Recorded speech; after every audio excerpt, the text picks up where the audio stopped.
In Heavenly Places, a devotional by Ellen G. White. Christ exemplified God's law, February 1st. Then said I, Lo, I come. In the volume of the book it is written of me. I delight to do thy will, O my God.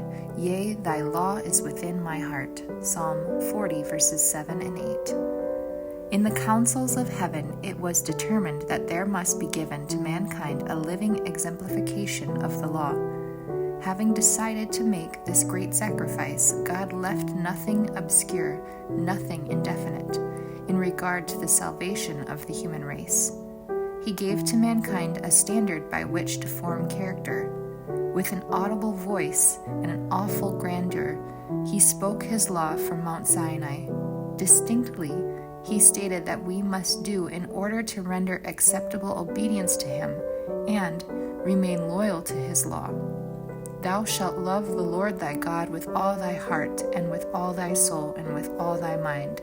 This is the first and great commandment, and the second is like unto it. Thou shalt love thy neighbor as thyself. On these two commandments hang all the law and the prophets.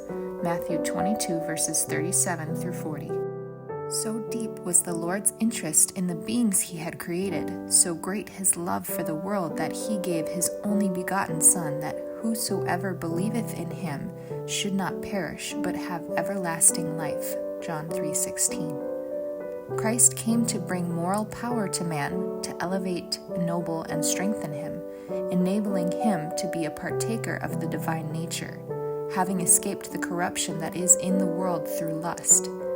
He proved to the inhabitants of the unfallen worlds and to human beings that the law can be kept. While possessing the nature of man, he obeyed the law of God, vindicating God's justice and demanding that it be obeyed. In the judgment, his life will be an unanswerable argument in favor of God's law.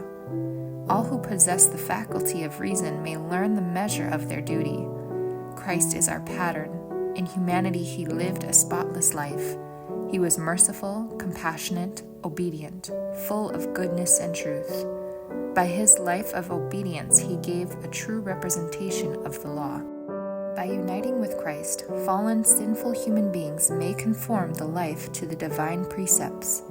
By keeping the commandments of God, they become laborers together with him who came to the world to represent the Father by keeping all his commandments.